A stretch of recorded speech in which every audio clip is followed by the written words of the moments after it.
David, it is just so quiet here without Andrew. Just you and me. There's no crazy in the room. No. Well, there might be crazy in the room. There's a little bit of crazy here. We have special guest Adam McCree back. I don't remember the last time you were on the show. Remote Ruby Adam. Maybe 2 years. I don't know. Autoscaling Rails with Adam McCree, January 21st, 2022. So over 4 years. I have no concept of time. Yeah. It feels like yesterday. Thanks for having me back. Yeah. Yeah. You emailed me and was like, all right, around the Heroku funness lately. And I was like, we should talk about that. Because that was a big conversation it's died off a little bit now, but at the time of rumors started about the layoffs or whatever internal at Salesforce. And I saw those. And then eventually a few days later, the announcement of everything's doing great. We're just not going to take on new enterprise customers, which was a hilarious way to phrase all of that in the announcement. It was like, yeah, things are just fine and dandy. Yet we don't need any new customers. We're fine. We're good with that. Please don't give us any of your money. The timing of that email kind of rocked my world because I was at a small founders retreat at this time with this group that I meet up with every year. And at this retreat, we each give a presentation on our business. Like, here's what we're struggling with. Here's what where we're headed in the next year. And we get feedback and stuff. And I had given my presentation, got good feedback, had a good plan for the year. And I wake up the next morning at this founder retreat and see that email. And I'm like, well, that might change some plans. That was not expecting that. Yeah, I didn't expect that either. The last few years discussion was kind of like, they're working hard on revamping Heroku and trying to modernize it and support more than HTTP 2 and 3 and all kinds of things were going on internally that had been stagnant. And yeah, it's kind of the opposite news all of a sudden. Yeah. So what's your take on all of this? It's really hard not to see it as maintenance mode of Heroku. They use the phrase in their email, a sustaining engineering model. Sounds an awful lot like maintenance. Sounds an awful lot like maintenance mode. Yeah. So it's disappointing for sure. On one hand, Heroku has felt like they've been in maintenance mode for over a decade. So what really changes? But on the other hand, you said, over the past couple years, they've given us some reason to have hope.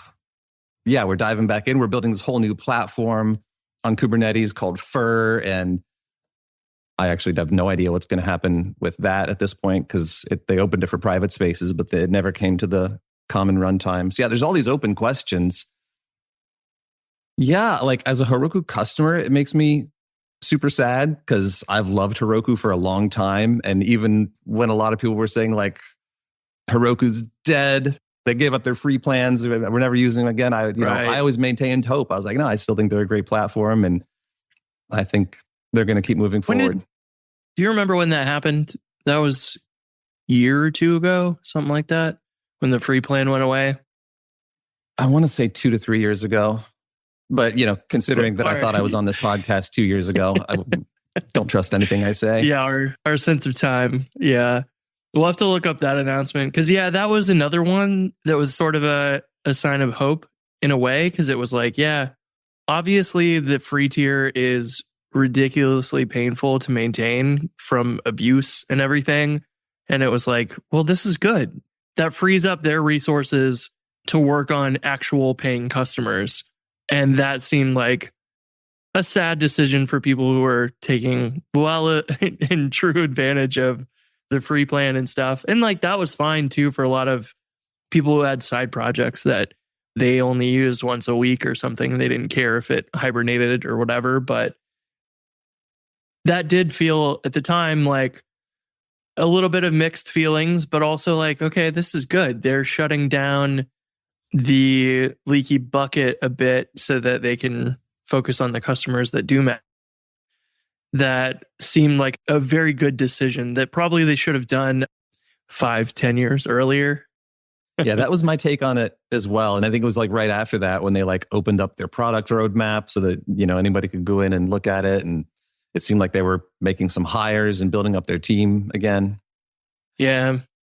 What's your sense on like, since they were acquired by Salesforce, is because unfortunately, I feel like because Salesforce as a whole may be struggling with AI or whatever right now, and people are trying to replace their Salesforce usage with something cheaper, whatever. I wonder if it's just sort of a side effect of that. Because like Salesforce overall, their like stock was down 40% or something over the last year. Oh, I did not know which that. Is okay. Nuts. Yeah. Salesforce stock up a little bit today, but yeah, over the last year, now it's only down 30% in the last year, but that's still very significant. It's not good. No.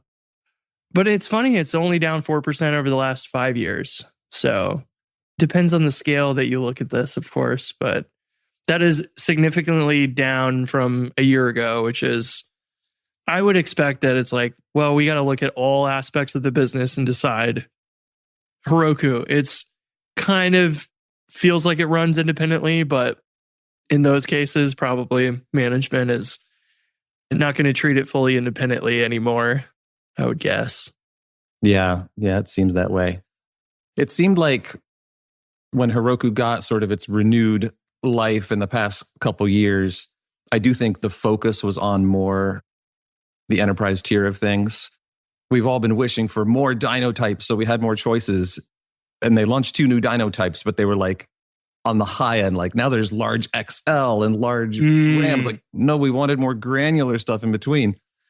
So it seemed like even the new stuff they were coming out with was focused on the enterprise. And my guess is that the enterprise sales just, not just my guess, I think I've even heard this, that enterprise sales fell way below targets and they just decided to be done with that. Yeah, it's interesting. Like their dyno pricing has never really changed, which makes it stupid expensive these days. And that they're running on very old machines in AWS. And it's like, did they just have, I don't know, a giant 20-year agreement or something with AWS for those machines or whatever? Because you totally would expect there's nothing in between the $50 and $250 price point for a dyno on the Cedar stuff. Surely you could offer $100 server or $150 one or something in between. And the same kind of funny RAM jump between like the Performance M and Performance L is like 2.5 gigs or 14 gigs.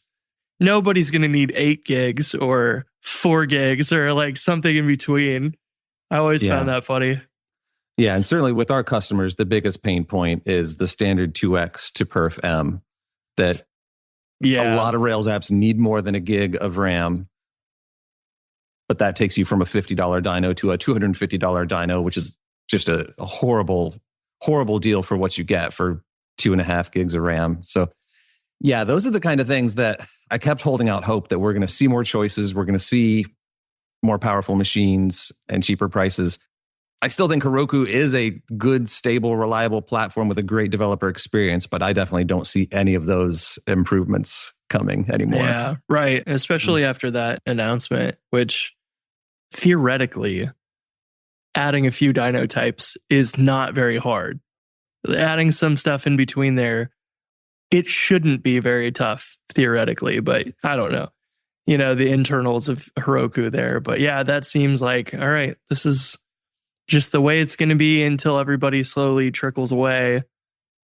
So yeah, it's a bit sad because I recently, during the announcement, I found one of the videos from Heroku before, I don't know, it's like 2012 or something, like super early when it was like, here's the text editor in the browser and you could actually like edit your code in the browser and publish it. And I was like, man, they were so ahead of their time. Yeah. So far ahead.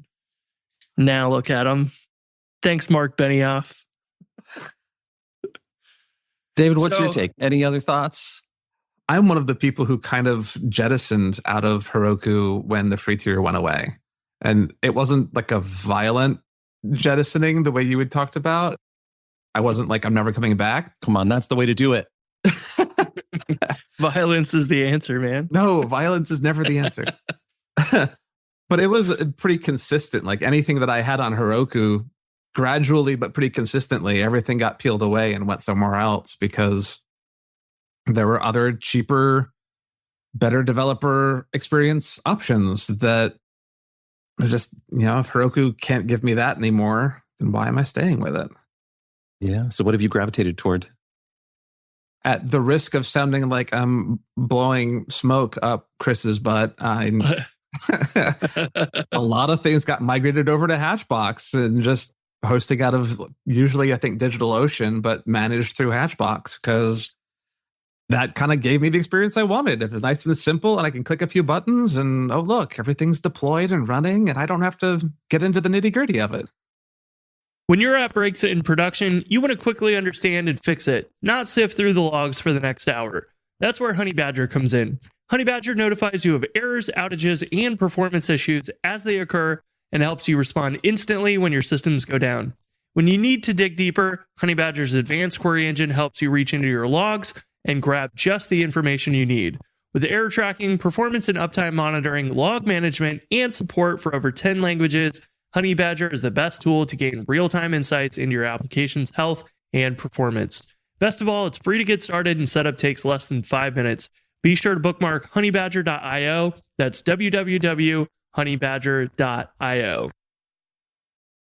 Luckily, too, we have Kamal as an option now, but like the whole reason GoRails started was I had wanted to deploy Rails to my own server, and that process was so frustrating. Like if you make a little typo on your Nginx config or whatever, the whole thing falls apart. And I just remember being like, this is so stupid. I follow these tutorials that exist and I can't get them to work. So I'm going to make my own notes and just have exactly what does work. And I just realized like I should publish that somewhere because there's no reason to keep it in my own private notes. I might as well share it. And then that got linked to on Stack Overflow a whole bunch. And then I got a bunch of traffic and was like, oh, maybe I could make a product. If these people come for that tutorial, maybe they buy something and poke around the website some more. So I ended up doing screencasts, but eventually a customer of ours was like, hey, have you seen Laravel Forge? That's basically your deploy guide as a product. And that was Ezekiel Rosas who told me that. And I was like, that's a good idea. So that kind of was just what happened. Hatchbox became, why don't I just try to automate that tutorial? It's a lot harder than I realized at the time. I was very naive doing that, but like every software project ever, though, is like, oh, that was harder than I thought it was going to be. Yeah, this one exceptionally so, I will say. But it's one of those interesting things that to this day, I feel like there's two big categories, I feel like, and tell me if you guys agree. I feel like hosting and servers and email are two sort of, to most developers, scary black boxes that they don't want to deal with. Email particularly being very hard just because there's so much to it, especially with all the spam, DKIM and SPF and all of that. Getting it right, monitoring it, make sure people aren't abusing it and whatever. That's just super hard. And then no one even wants to run their own mail server, And then effectively the same thing for servers.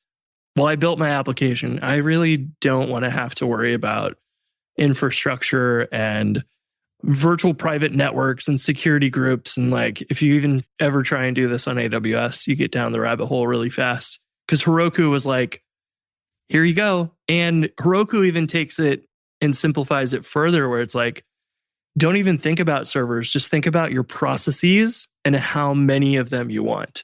Right. Like, we don't care about servers or any of the networking or any of that.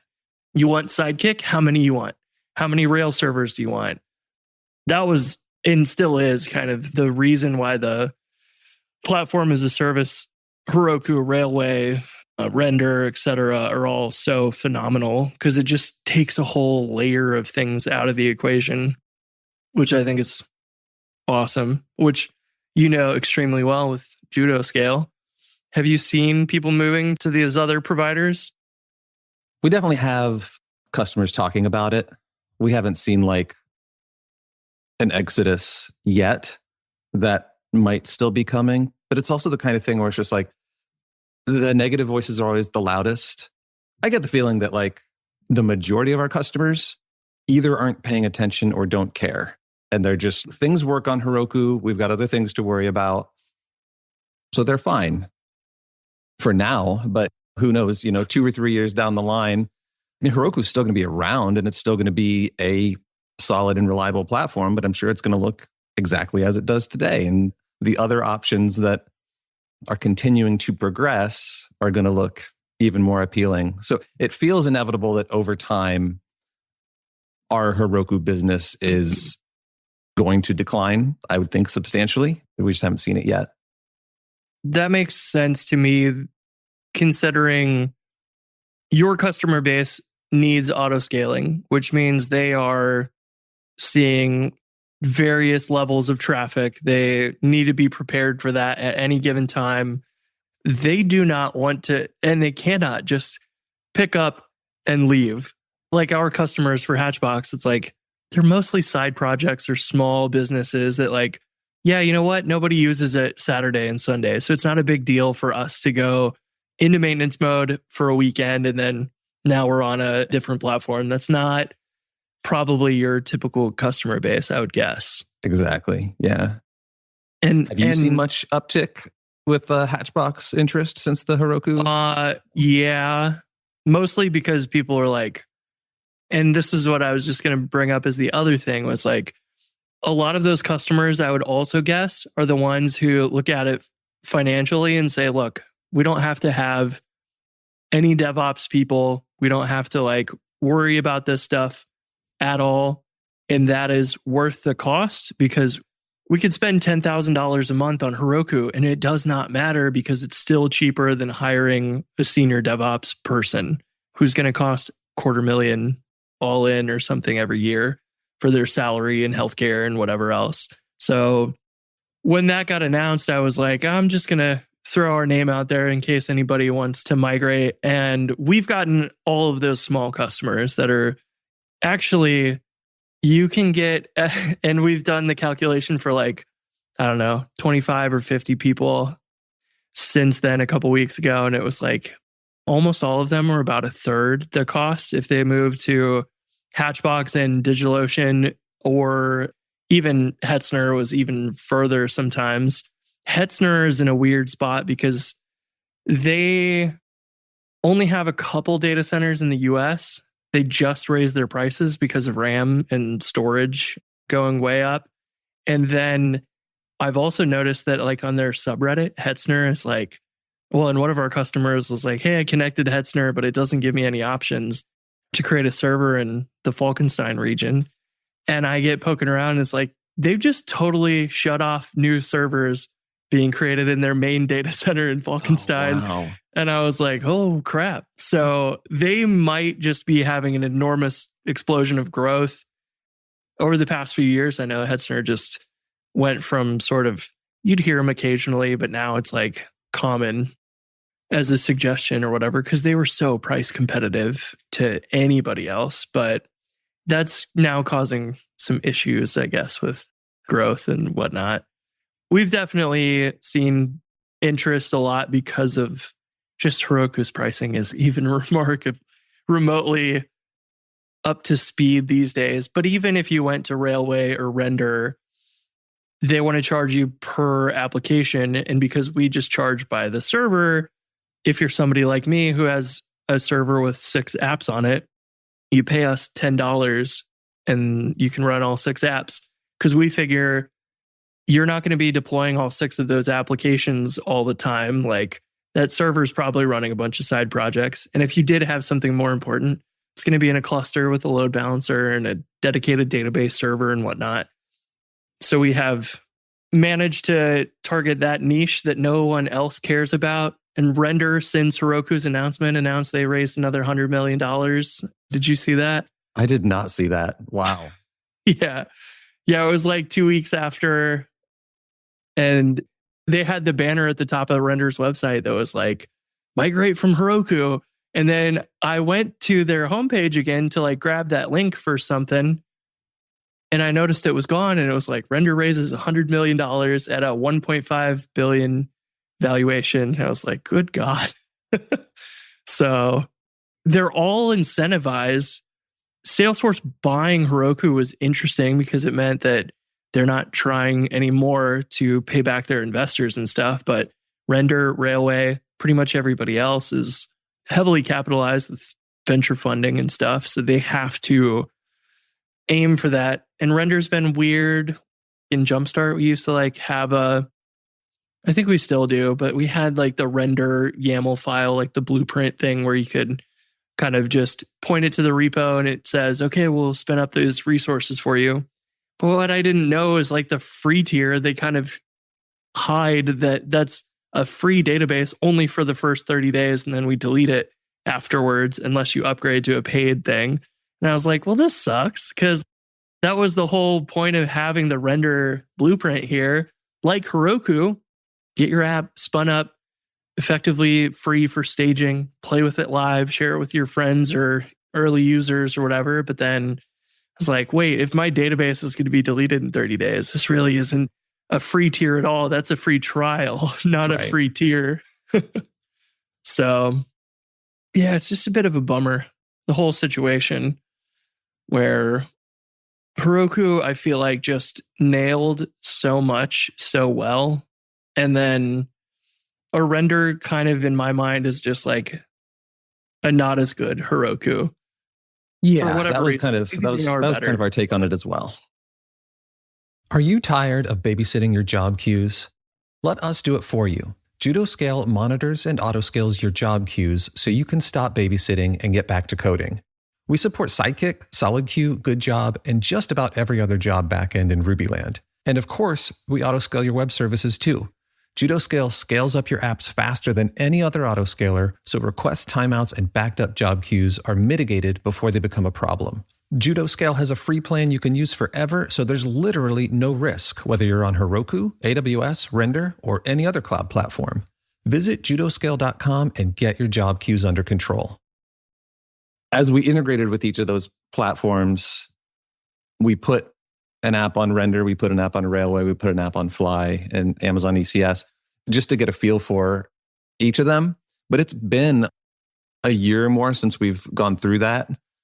So our next little marketing gimmick that we're going to do throughout this year is take our actual production app and migrate it to each of those different platforms. We're calling it the JudoScale Platform Tour. So that we can actually, And you're going to try and do that with no downtime and like the actual production app? Oh, yeah. That's a fun marketing stunt. Yeah. I like that a lot. And it's not a low traffic app. It's over 3,000 requests per second, 24/7, because it's basically an analytics platform that happens to do some automation too. Oh, that's awesome. We are not moving our database. So that's what would make the no downtime migrations really hard, is migrating the database. Our database lives on Tiger data, which makes it a lot easier to migrate our compute between different platforms. Is that in AWS or? Yes. Because I was going to say, I imagine most of the platforms are all built on top of AWS. Yeah, Fly is not. Fly has their own data centers. Railway has both options. Oh, do they? Yeah. I remember seeing Railway had some bare metal or something that they were using internally, but I wasn't sure. They have both. Yeah. You can choose Railway Metal or you can choose AWS. I think, again, it's been a while since I've actually gone in and used these platforms. So this is going to be just a good opportunity for us to be like, we're not just comparing feature checklists. We're not giving our experience with a sample app. We're going to discuss in detail our experience with an actual production, reasonably decent scale application on each of these platforms. So I think it'll be fun. It's something I would want to read. Your definition of fun is very special, huh? No, see, that's the thing. I'm scared of what you do dealing with the actual servers. I'm just throwing things on these black boxes that are these platforms as a service. Yeah, before you jumped on the call, I was telling David that last night we had some like, I don't know exactly what it was, a network hiccup or something, but our deployments were taking a really long time last night. And I tracked one customer down to like a whole bunch of apps being deployed. And I hopped on the server to look at what was going on. Why is it so slow? Because it would try and SSH in 4 out of 5 times it would fail, but the 5th time sometimes would work. And I was like, that's really weird. Well, the CPU, it was like a 2 CPU server. The load average was 87 and 76 for the last 5 and 15 minutes. And I was like, this server is about to melt down. Like, what is happening here? And I can't explain it. I don't know what was going on, but we ran gem update -- system to install like the latest Ruby gems. That was using a stupid amount of CPU, and I have no idea why. And I was like, it's not even a new version of Ruby gems. It was like 4.0.7, which I've already installed locally and tested a million times since then. But for whatever reason, last night, it was just, we're going to melt down. And yeah, it would like run forever or whatever too. So we had 15-minute timeout for that. But we need, if everybody's getting backed up at the 15-minute timeout, then every new deployment comes in, needs another sidekick worker or something, and we were running out of capacity there. And so, yeah, we had a stressful evening last night. So, yeah, it is not particularly fun to run that kind of stuff sometimes. Like 99% of the time, it's all fine until something out of your control blows up and it's like, good luck, have fun. And that was one of those fun times. So I'm really curious because that sounds wonderful as not you doing the migrations between the platforms, but as a reader, like there's so many nuances to every little platform that you switch to. And I'd be really curious to hear, how those things work. Because Fly's big sales pitch was kind of like run your processes close to your users around the world, which means like they optimize for different things that a render really just appears to like, how do we replicate Heroku as much as possible, just not be Heroku. So I'm curious to see how that all goes. I remember you reminded me of the conversation from a lot of people who were on Heroku that were like, time to go. Their concern was databases, actually, which was like, I have 2 terabytes in Heroku Postgres. I can't just DB backup and then restore it somewhere. I need to actually like stream that and create a live replica somewhere else, like PlanetScale or Crunchy Data or something. And that was their biggest challenge, it sounded like, because the application code, you can pretty much deploy that and your workers anywhere. That's kind of a standardized thing these days. But some of that, if you got a heavy Redis instance, it's running a bunch of Sidekick workers, that's something that you can probably spin up a little bit easier and start queuing with a feature flag or something in a second Redis database and separate workers or whatever. But your core database, luckily, you're not planning on moving that between places because that would be very stressful, I think. That sounded to me like maybe one of the biggest hurdles if you were really tied into Heroku Postgres there. Yeah, that's very true. And yeah, we're probably mostly just going to gloss over that because there's no easy way to go about that. And fortunately, we're not in that position. It's honestly what I recommend to anybody these days, no matter which platform you want to host your compute on. I wouldn't put your database there. I wouldn't couple the two of them together because then it really limits your portability. You're kind of stuck there. Yeah. That's definitely what we've seen with people migrating. It's like, if you got a small database, it's not that big a deal to back up and restore. But if you have any production workloads that just cannot go down, that's the biggest struggle. And I do know that like you can talk to PlanetScale or Crunchy Data and like they've done this before for major customers. So they probably will also have more of a process for that they will blog about or whatever too. Because I think there's a way to like ask Heroku to enable the wall to write to another replica outside of Heroku Postgres, which actually might become very hard to do. if they're in maintenance mode and they don't really support it as much. That is maybe a scary thing. I don't know. But I would hope that stuff like that won't change, that they're not going to make it more difficult for people to migrate their data away. I would think that would be if they're planning to be in maintenance, that would be an accelerant to get people off of there. And that would not be beneficial to them in any way. So one question I have for you too is like, I know Render has some sort of auto scaling functionality, and some of the platforms do, maybe all of them, I'm not sure. What's the difference between using that, which is probably very generic and doesn't necessarily understand Rails applications? That's my guess. How does that compare? Because I'm pretty sure Render has quote unquote auto scaling. How does that work? Every one of the alternative platforms has their own autoscaler, whether it's Render, Fly, Railway, the Amazon ECS. And they all sort of work similar. Well, let's not talk AWS. That's a whole different thing. But all the platforms as a service, their autoscaler is going to work on CPU or memory, but most of the people are going to use CPU because it's a system level metric that the platform can easily measure and track. The problem is, for many applications, it's not a very useful metric. It's not actually telling you when your requests are starting to queue up because you're at capacity. Especially for background workers, it's not actually telling you when your queues are backing up. Your CPU can be really low and you can still have a queue back up.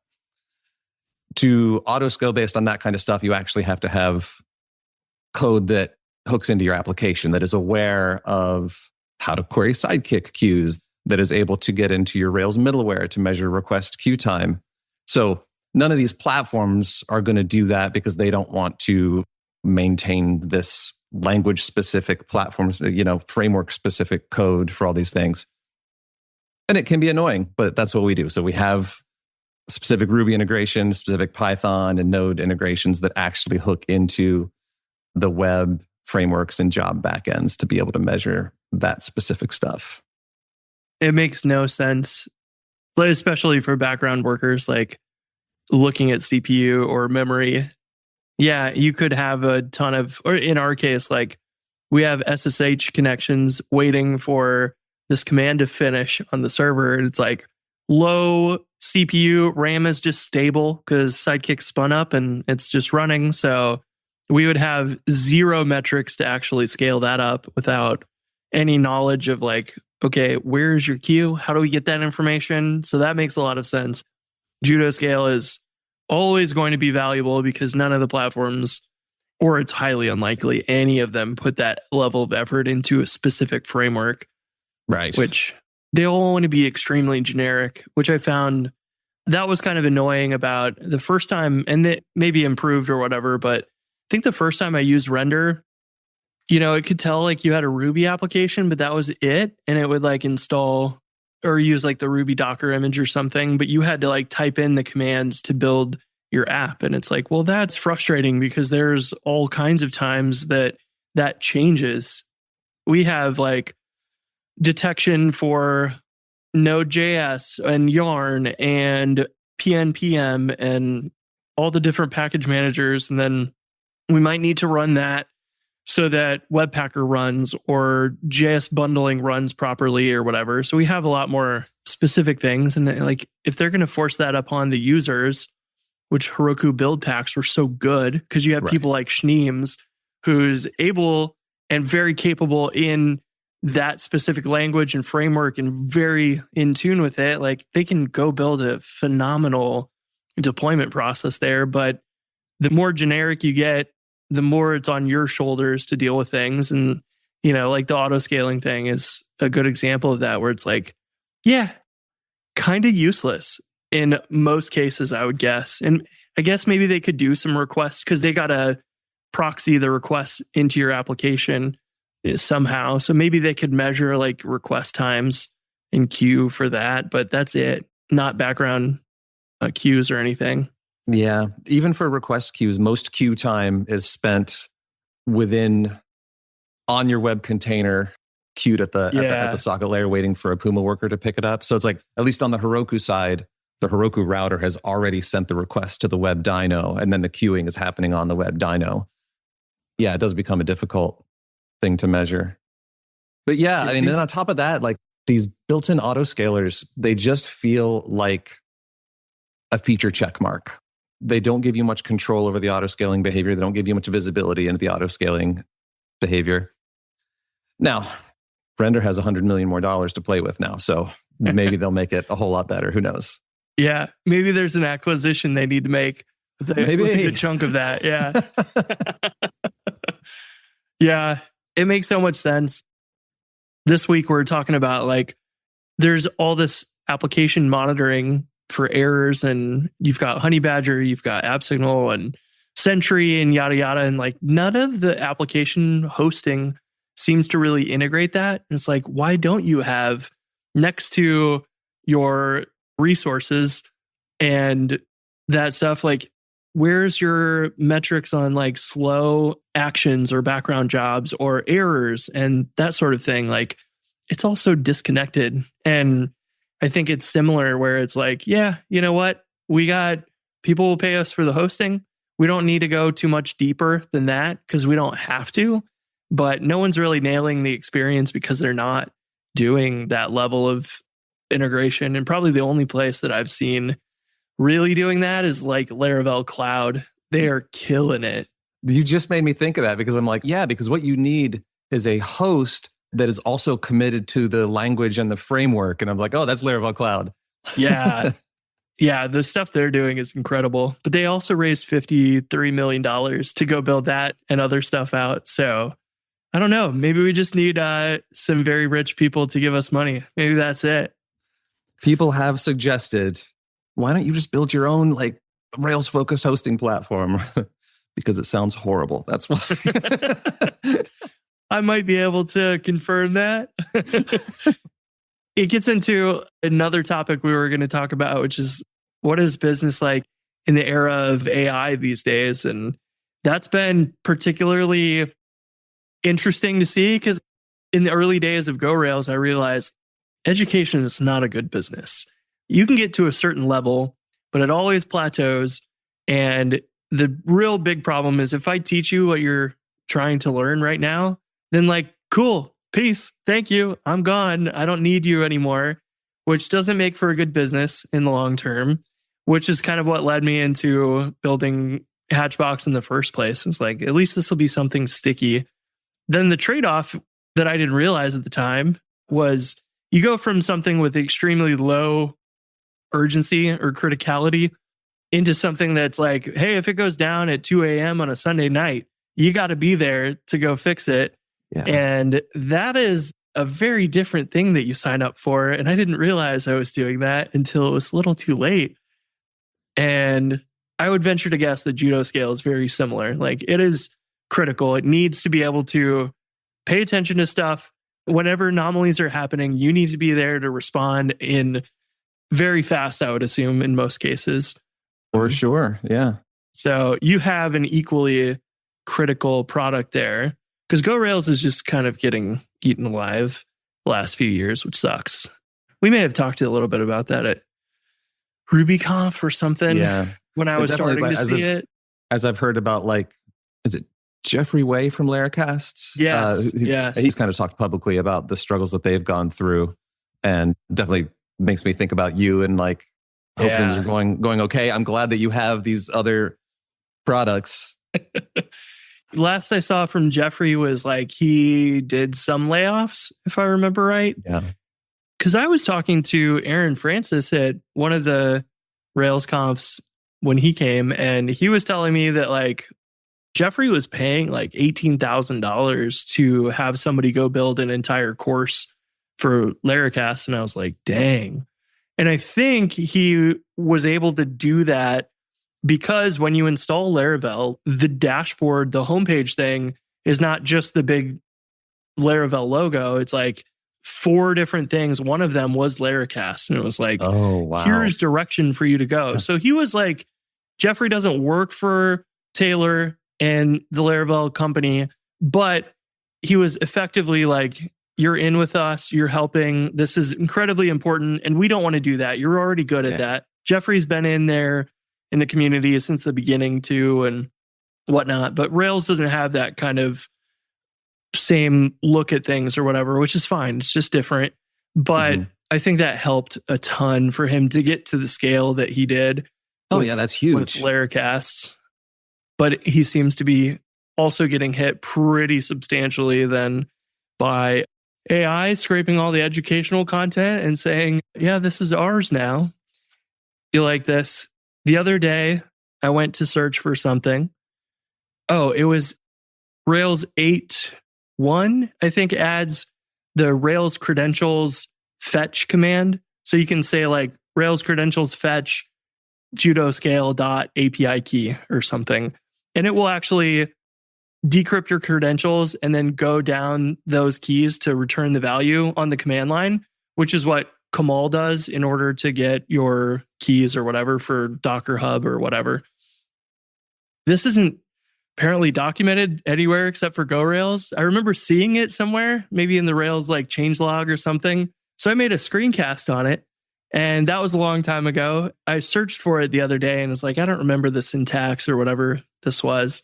So Gemini's suggested AI answer at the top tells me exactly what I need to know. And I was like, awesome. And I hover over the little link. There's like, this is where we found that answer. And it was to my GoRails video. And I was like, damn it. This is why we can't have nice things. My take on it is like, it is what it is, but it's going to be a huge bummer because at what point, if nobody can get paid to make content on things, then it's just going to be people doing it for a hobby, for fun or whatever.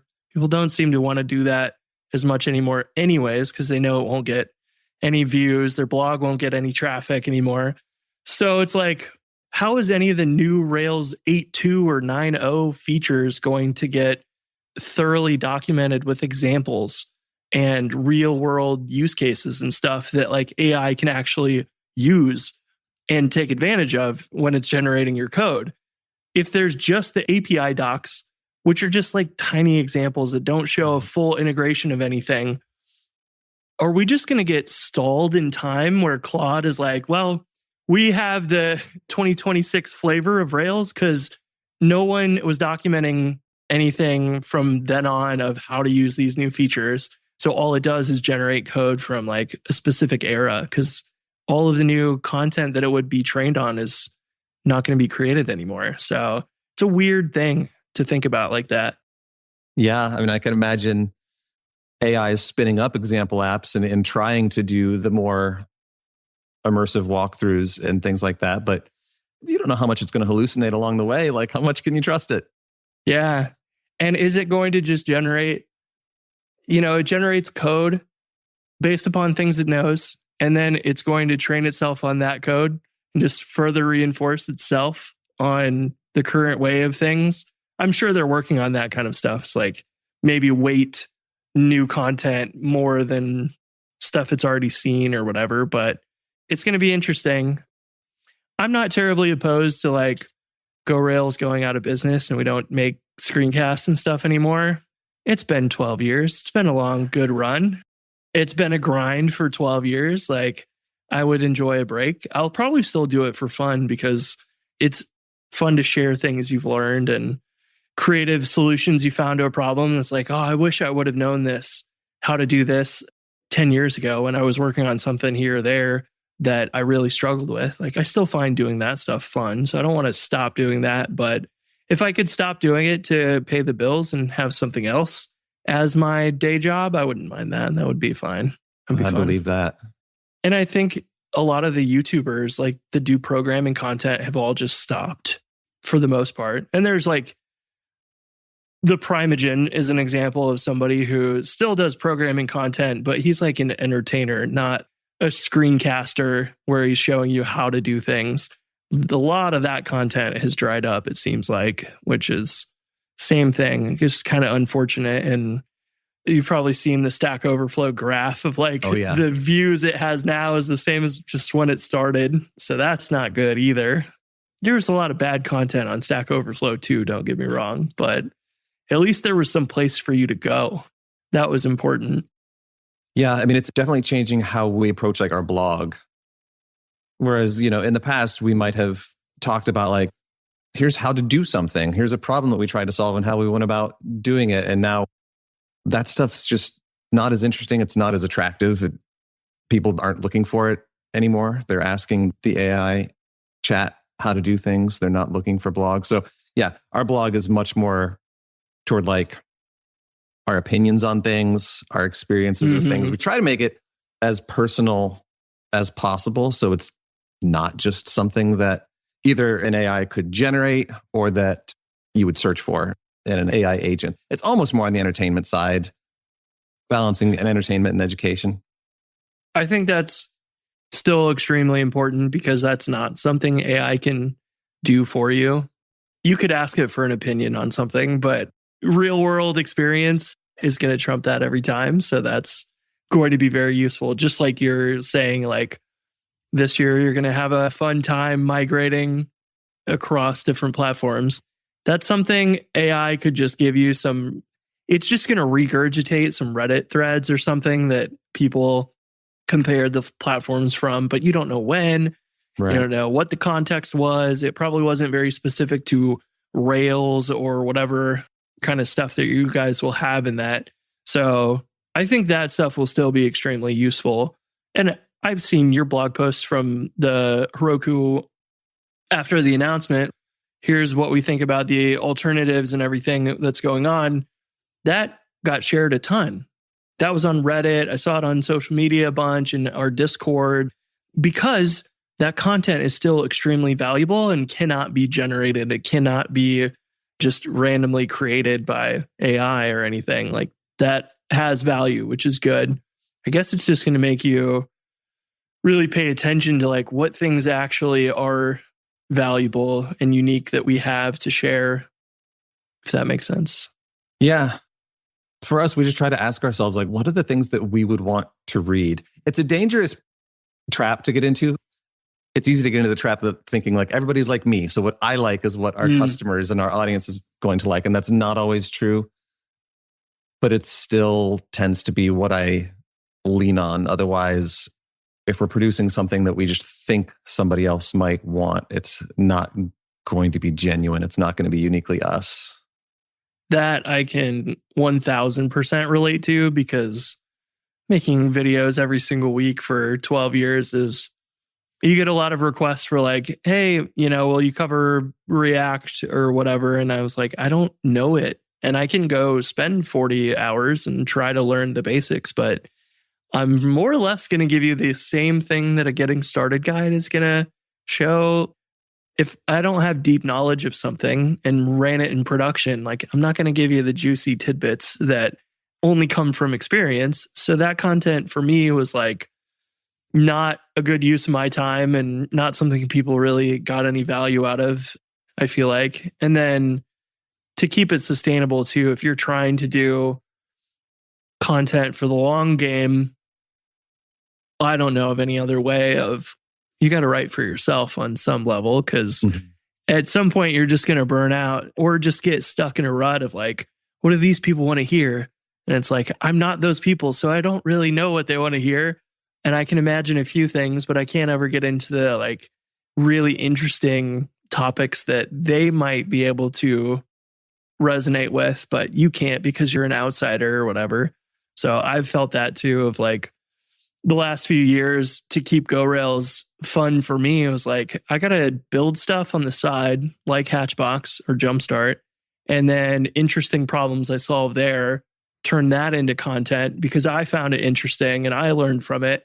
But it may not be like the topics of using today's version of Claude or Codex or whatever. And it's like, I could do that and it probably would have more views or something, but also it goes out of date in literally a month or something. And it's like, that really makes it feel like a treadmill too. And that's not fun.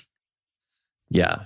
I'm really glad to hear that Hatchbox is doing well for you so that you maybe don't have to feel like you have to be on the endless content treadmill of making these videos every week. Definitely. we were joking the other day of like, it's actually kind of fun because we have effectively 3 main products as Go Rails and our courses. I would learn Hotwire. I'd group that together. Then we have Jumpstart and then we have Hatchbox. And they're all kind of different styles of products and things. And I hadn't looked at our revenue for a long time, but Hatchbox, Go Rails used to be like half of our revenue, if not more. And over time, that has gotten eaten away a little bit as Jumpstart sold well and Hatchbox did and whatever. And now Hatchbox is greater than a third of the revenue. I'm not even sure what the split was, but it is the most successful product these days out of the 3, which is cool to see. Awesome. So that's good. The thing that I was joking with Colin about was like, yeah, it's fun and exciting right now because people want to migrate and whatever, but we did ourselves no benefits where Go Rails was $19 a month and we at Hatchbox are $10 per server per month. So we are like fighting, we need 2 servers to replace every Go Rails customer. And that is also those critical or urgent things when something goes wrong. So it's like we've replaced this slightly higher priced, lower urgency or criticality product with something that's lower priced and higher urgency. And it's like, this isn't necessarily good recipe here. And it's probably also why a lot of those companies raised $50 million to play in this arena, because it is a hell of a lot of servers to pay one developer's salary. It's astonishingly cheap for the level of service you provide. Yeah, it sucks because like, unlike Heroku, where they have the cost of managing the server and the server all together, it's like, well, you pick where you want your servers to live, and we have to put a tax on top of that to manage it. And it's like, it always just feels dirty or more expensive because of that, because it's like a little murky of, well, all these fees were rolled in over there. It's like Amazon having free shipping or whatever. Well, why wouldn't I just buy it on Amazon? Because if you're going to charge me for shipping, then I have to reevaluate my purchase here because now it might be more expensive or whatever. And that's one of our downsides or whatever there. Well, the Laravel Forge did do their own Laravel VPS that's officially branded and stuff. I think is DigitalOcean backed servers or whatever, but they do billing directly through Laravel Forge. So we may have to do something like that in the future and have a partnership with a hosting company to make that more effective or something. I don't know. When you get into business long enough, then you realize like there's ways to make money that people don't have to like see on the pricing page. You got affiliates and other things like that, or other partnerships that you can do, which I'm sure is like what's happening with the Laravel VPS. It's like someone else is hosting, but because they're able to bring in a certain number of volume of servers, it's like, well, shoot, we'll cut our margins and split it with you because you're going to bring us in so much value. This is great for both of us. The customer at the end of the day has to pay nothing extra, which is a big win there. But it's like, that takes some establishment to achieve that, those kind of partnerships or whatever. But if you can get there, it feels like one of those like unlocks where you're like, this is how like the big businesses got to be making 50 million a year or something. But seems unattainable when you're starting out.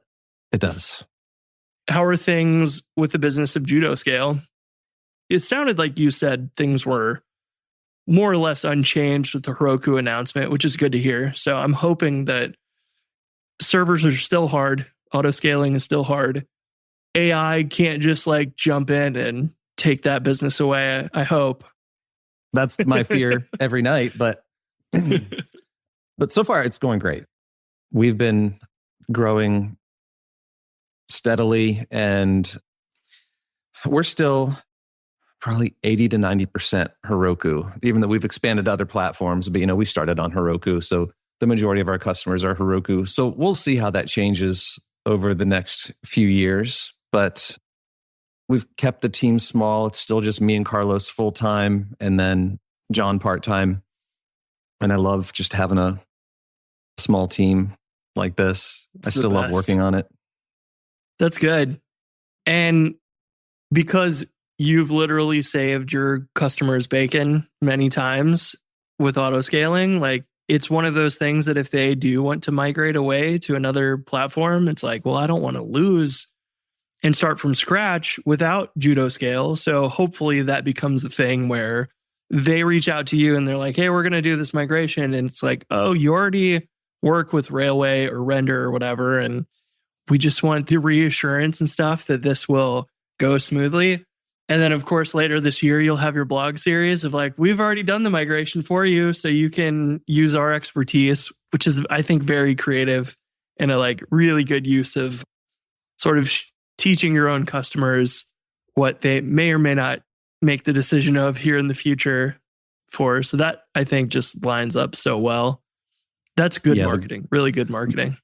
The goal is just for anybody who does migrate away from Heroku, hopefully we are available on whatever platform they migrate to. So we're probably going to be looking to add a couple more integrations, because some folks have asked about the DigitalOcean app platform. Some folks have asked about Northflank.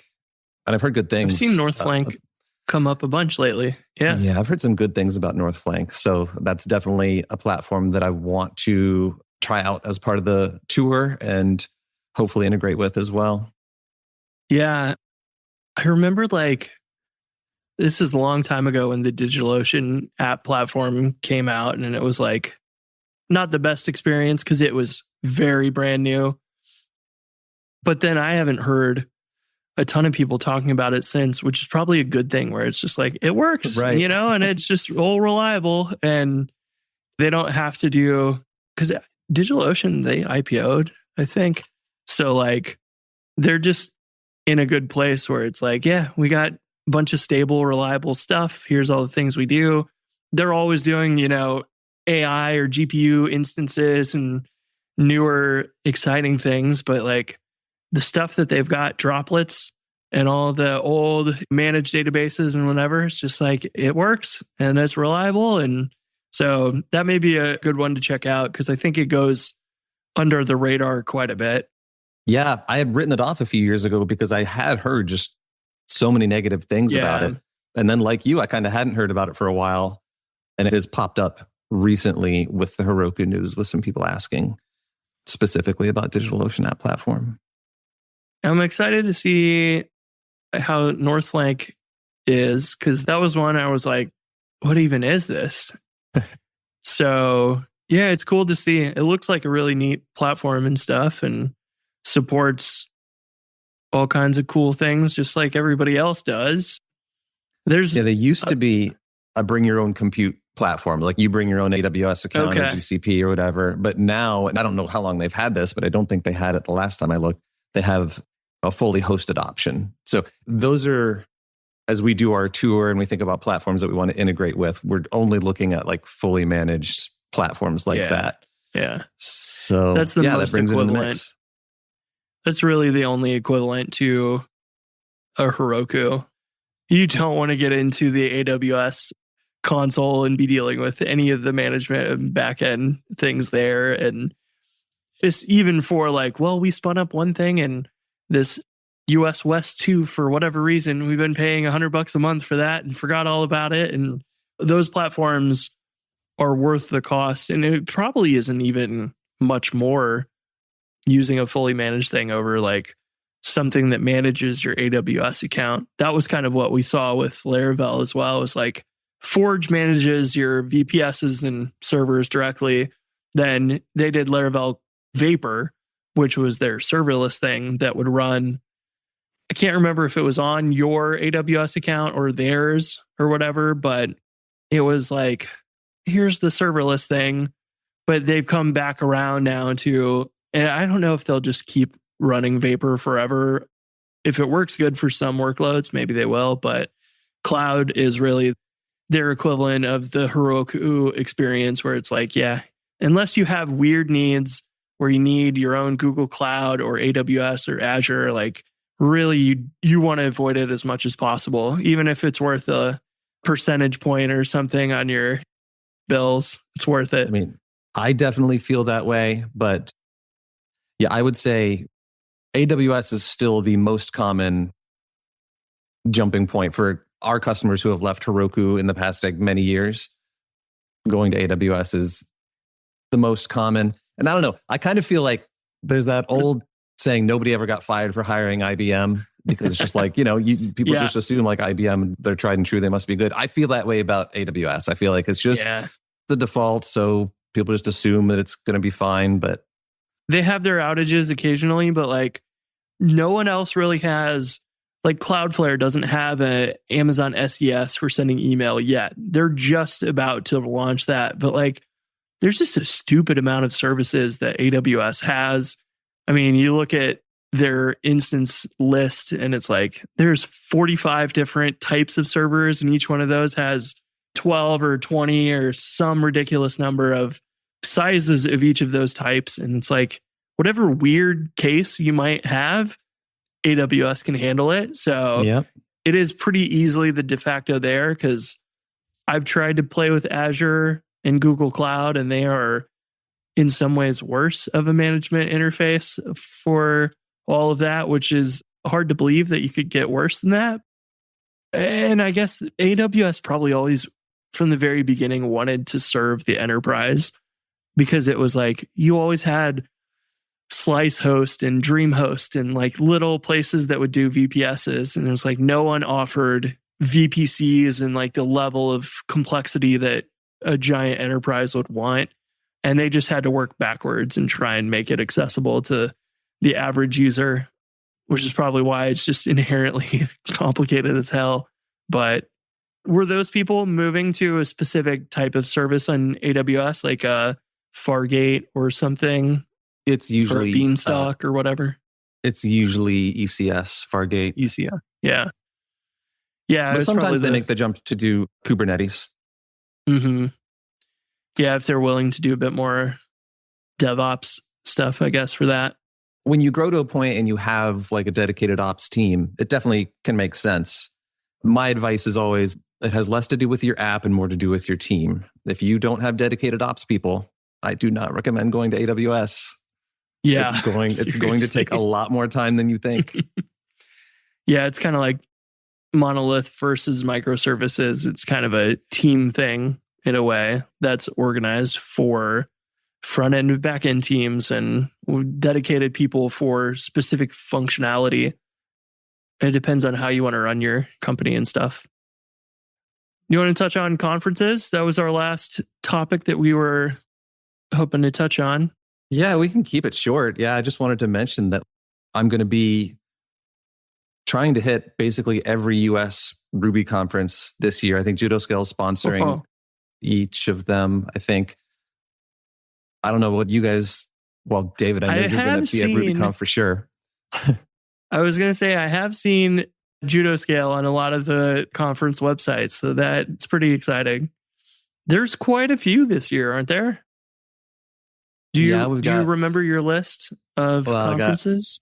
I got RBQ in Austin coming up later this month.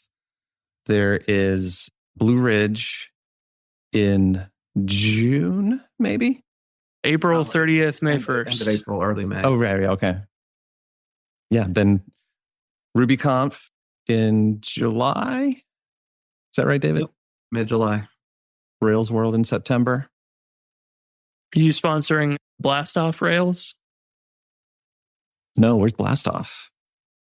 Albuquerque, New Mexico. Oh. That's Travis Doctor.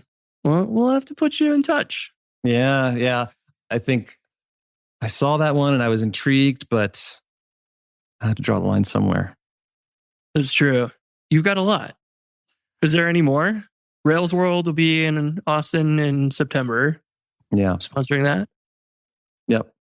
Is that the last one? According to rubyevents.org, that looks like the last one in the US.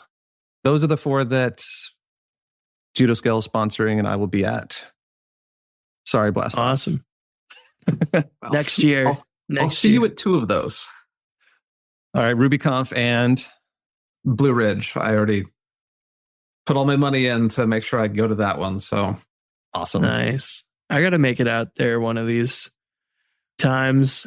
I don't think I can make it this year either. I'm missing Blastoff, RBQ, and Blue Ridge. I may only make it to Rails World this year. Not sure. I mean, you just need We've got a to put 5-month-old, on so a it makes regional it hard. conference. Well, and Jim hasn't announced any XO Rubies this year, I don't think, but I was talking to him about it would be awesome to have one. I need an excuse for people to come to St. Louis. So that would be a perfect thing. And doing like a 1-day event or something like an XO Ruby style would be perfect, because I don't have the time to organize something. Every one of these people who are organizing conferences, I look up to, because that is a crap load of work. I love like hearing all the amount of decisions and things that go into it. It's probably just a good reminder so that I don't do it, but huge respect for everybody organizing things. But yeah, I just need an excuse to get people back to Missouri. And Ruby Midwest used to be in Kansas City, and I would be totally fine if we revived that and brought people out, because that's only like 3-hour drive from here. Was a fun one.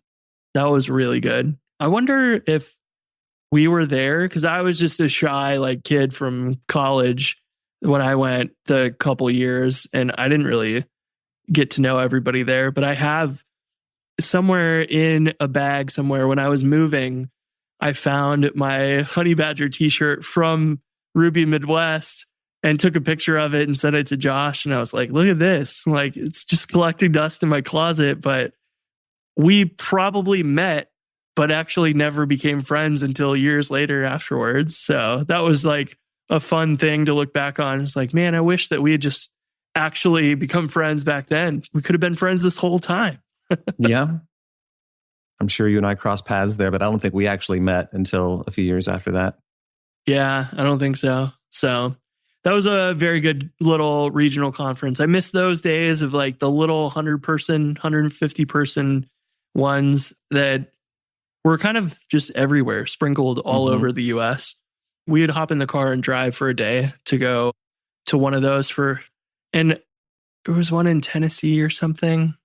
We drove to one that was like free, and it was fun. We like went to half of it, and then we're like, let's go explore the town and get some barbecue and stuff. And that was just a blast. I have fond memories of those days.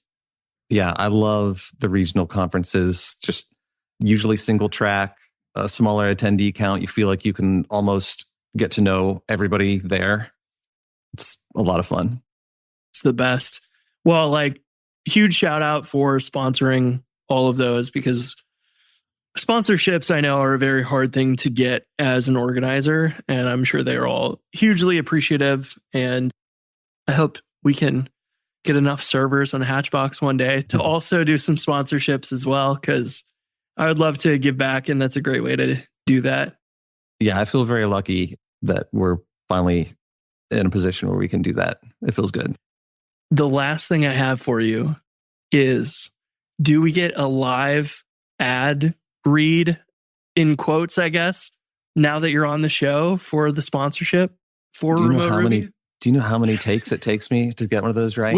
We'll just leave it in at the end. It'll be like an hour, extra bonus hour of takes. Yeah, I'm so awful at pitching my own product. I'm not even going to try right now. We'll just have to insert the recording of you right now, and that'll work. Yeah. It is super hard. I will sit and fumble, I don't know, 30 times sometimes before I record even the first like minute of a screencast. And sometimes I'll just have to say, screw it. I got to go take a walk, or I got to go to bed and just start fresh in the morning, because my brain just can't do it. And I don't know what it is, but it is extremely hard sometimes. Maybe it's because I'm not talking to a human being. That might be the harder part. Cameras are weird sometimes. Yeah.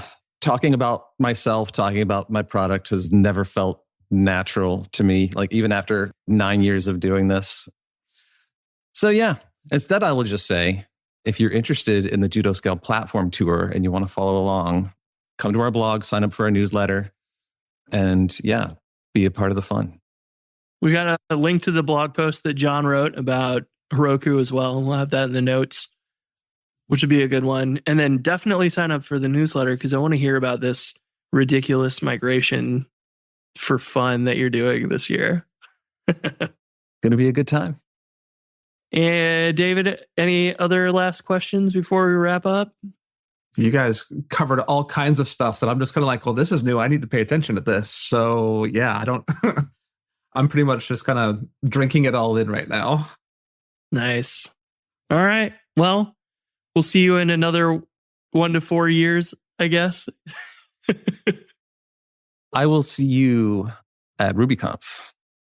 Right? You will be there? I'm not sure if I'll make RubyConf. Oh, okay. Okay. I thought you said that was one of the ones. Rails World is the one that Okay. I definitely will be at, but I'm not sure. It's still on the fence on that one. So Well, I will see you this year. yes. If not, we'll just jump on the podcast again. That'll be an excuse. Sounds good.